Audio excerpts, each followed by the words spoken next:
is up? What is up? What is up, brother? Most high. Welcome back to my channel, High Velocity. My name's Everlazo. And thanks for tuning in again. Brother, look what I have here. PICCO XP-R. Bro, this PICCO XP-R came on this bike when I got it. But I don't want to use it. So I removed it. And I'll show you everything else coming up in another video. But first, I'm going to break this down. Brother, I kind of started worrying right now. By the way, it says made in Italy. And it's an XP-R PICCO. I have not seen the internals. And we're about to see it right now. Go in the field. As soon as I started disassembling everything. But first, let me just say, I hope you're having a wonderful day. I hope you've been wondering about this engine if you see me post it. That I'm gonna check it out.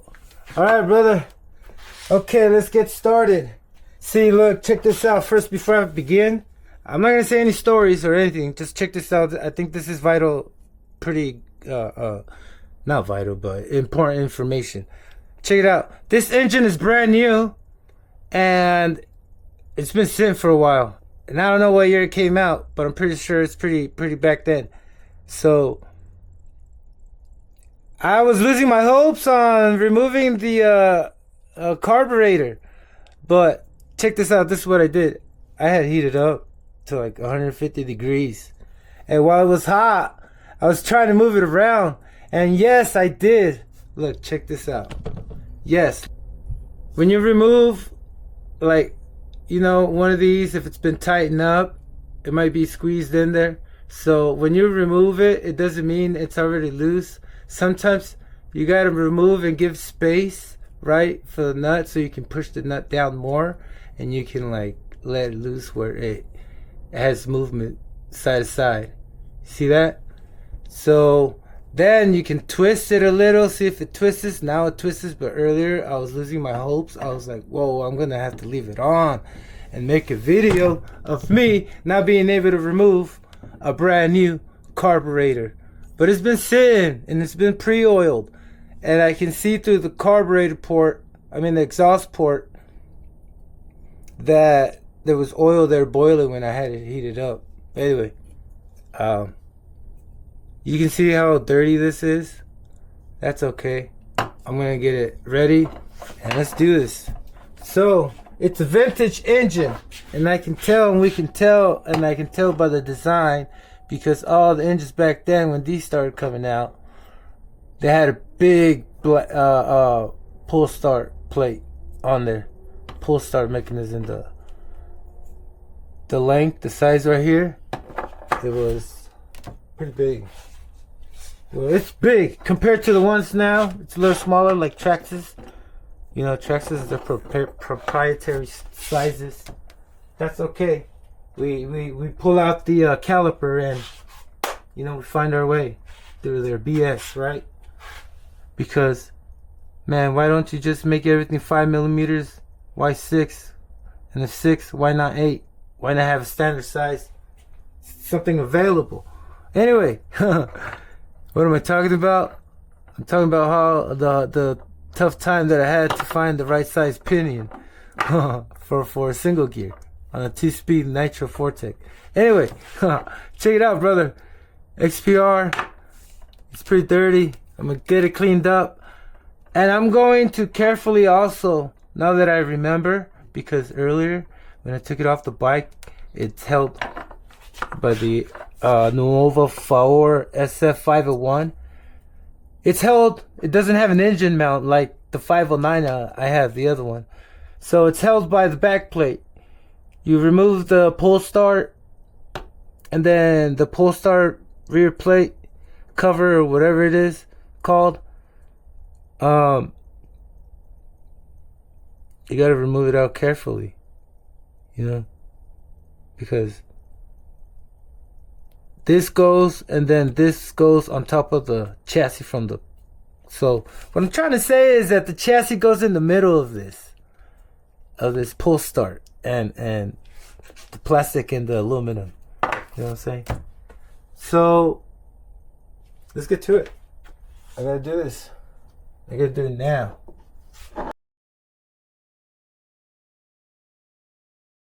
My magnetized tray is being occupied by the clutch bell and everything that was on here from the bike. Whoa, check it out. Golden. It's pretty heavy. And the clutch bell is 1M, right? Pretty amazing. I thought it was like 32 pitch, something like the Traxxas T-Max, maybe smaller. But look at the pitch is 1M, M1, or whichever it is. But I hope I can use either HSP or Traxxas 2-shoe clutch, because 2-shoe clutch or 2 clutch shoes. 2 clutch shoes. So here's the flywheel. It looks like it might be a Traxxas fit.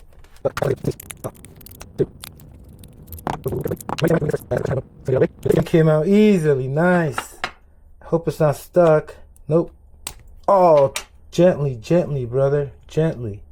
Alright. What you saw there was not a mistake. It was just not meditated to be. Anyway, check out. I'll show you the sleeve in a second. Oh, why did I do that? I should have taken everything out. Alright, let me do a little quick lapse, time lapse to removing all the pieces. Oh, hold on, brother. Hold on. Hold on. I forgot to show you and tell you how to remove a vintage pull start. Because when I took this off the bike, oh, that, what do we call it, a spring? Do people call it a spring or a wine? I don't know. But sometimes if you just gently pop it out, or pull it out, it pops out. And everything just goes boom. Luckily, I kind of have the idea how to put it on. Like this one. Ooh, see, like it's stuck right there.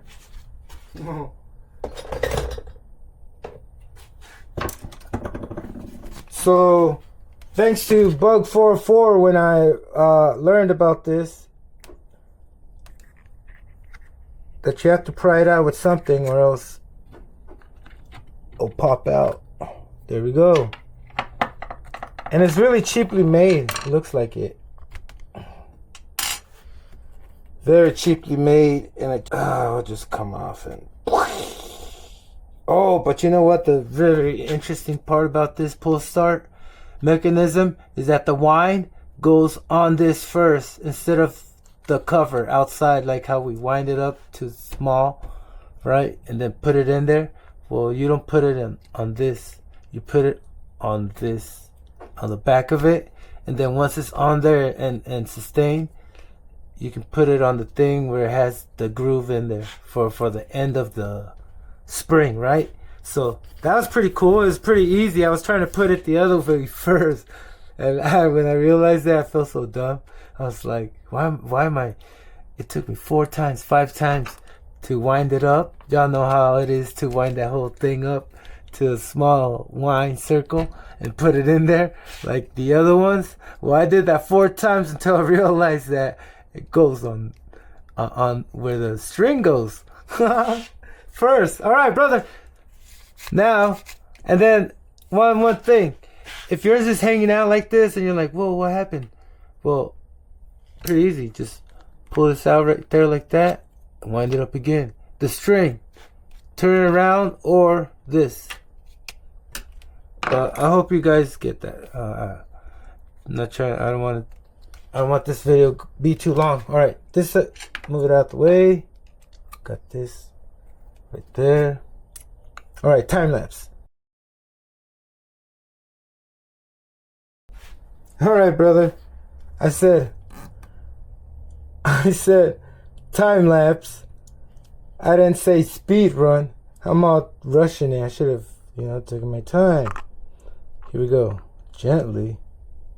So there we go. Okay, brother. So we got the one-way bearing. Pretty big one-way bearing. 1/8 scale size one-way bearing. Wow. That's huge. But could that be more durable? I don't know. That's why I always say you gotta preheat your engines when they're brand new to the right temperature so it can break loose and you won't stress out those one-way bearings too much or break your pull starts or wear out your wheel on your bump start, because it's so hard to spin it because it's cold and it's too much pinch, right? So help out an engine and preheat. I'm just playing, brother. All right, brother, I'm not playing. That was serious. It will help. Okay, so let's get the piston out.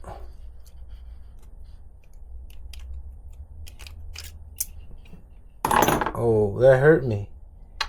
Y'all ever seen how they manufacture these pistons and they just come out from the conveyor belt in a big old batch, you know, just smash against each other? That hurts me. That hurts me because I'm very careful with scratching these. And I don't know why I'm touching it right now, but anyway. So I'm gonna clean them up and put it back together. First, I gotta show you what's the deal right here. All right, let me see if this pops out. Yeah. All right, so this is what I did. When I heated it up and it was hot, it wouldn't come out until it cooled down. And once it cooled down, I tried it again and I got curious. I was like, oh, come on, just a little bit more force, a little bit more torque. It's not gonna break, right?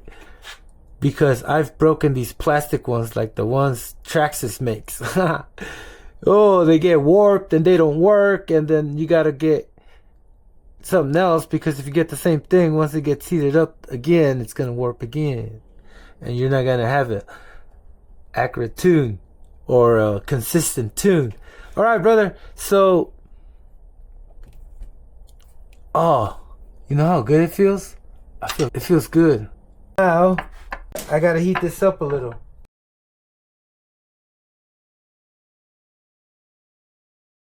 My hands are getting pretty hot. You're wondering? The engine, I don't know if it's hot.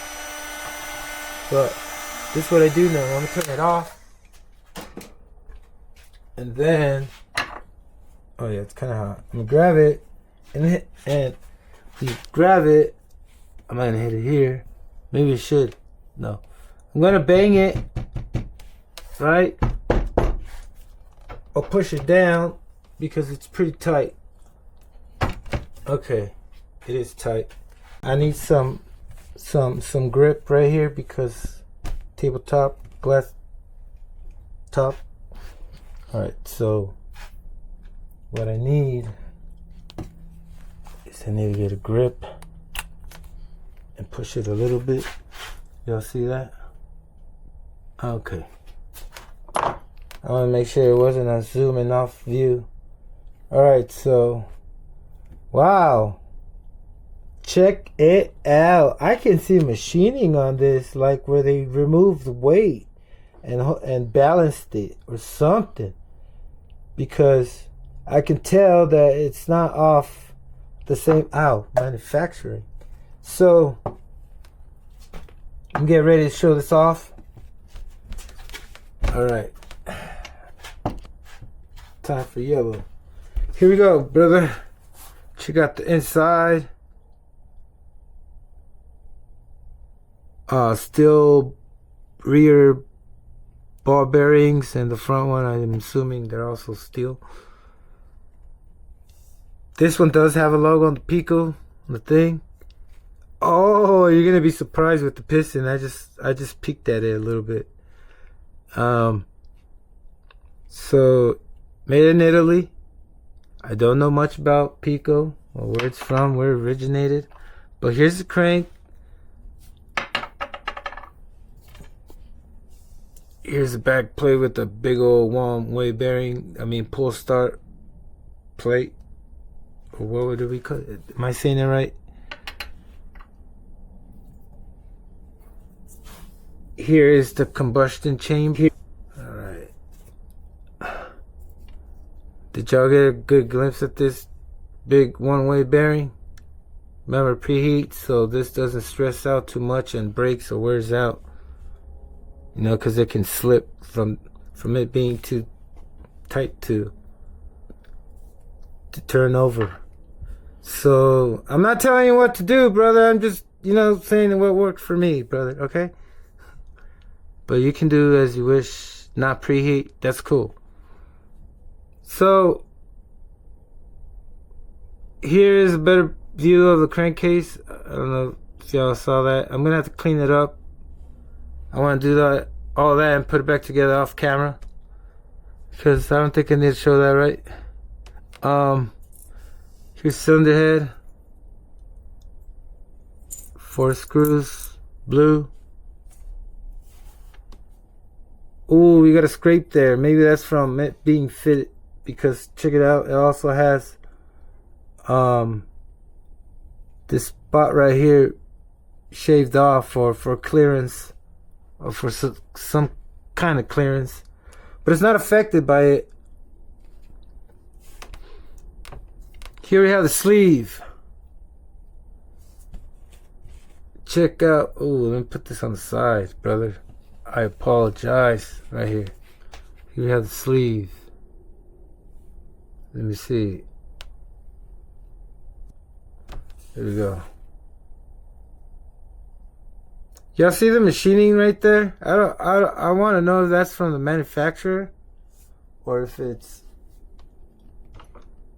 from, yeah, it has to be manufactured. But what am I talking about? I did mention on the 506 PICCO, I was wondering if that was done from Nuovo Favor, the company, or PICCO did it because of a specific spec for their engine, right? That will go on the bike.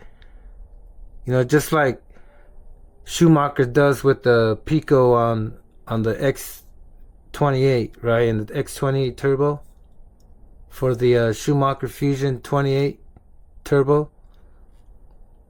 So I wonder if this is engine specific or is, oh, this one is. You can buy this, you know, separately. That's what I'm trying to say. The machining is more, you can see it has more work done to it than the other one, the 506, but it's the same. A 3-port, 1, 2, 3. I don't think we count the exhaust port. 3-port, and yeah. Here's piston. Same similar piston like the one on the other PICCO. It might be a little lighter. I don't know. Is there any machining done in the crankcase?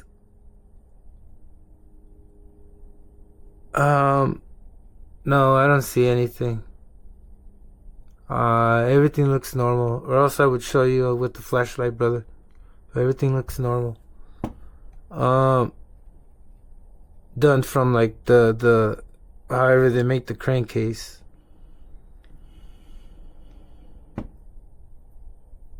Okay, next is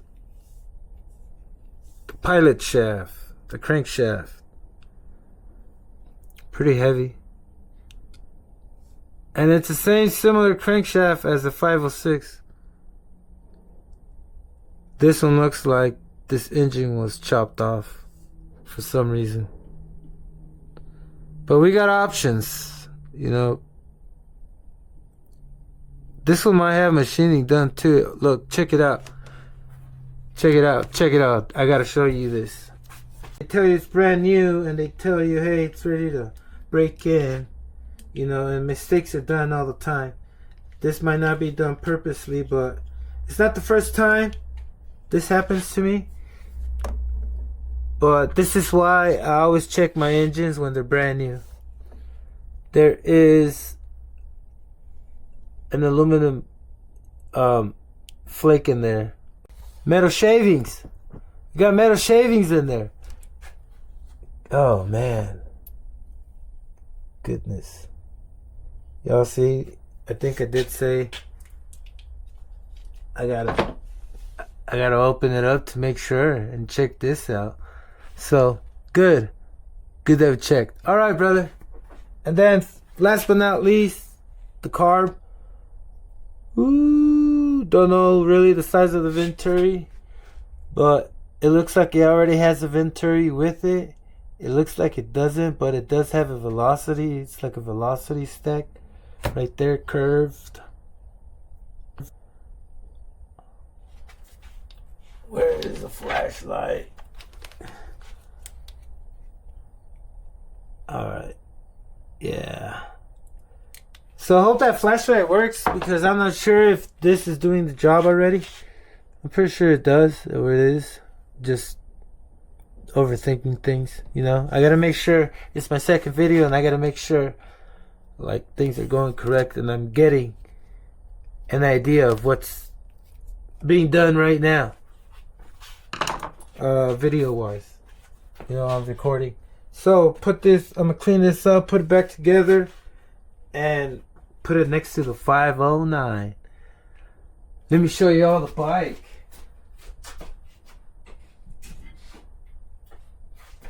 I'm not gonna show this again. Let me raise up the camera. I'm not gonna show this again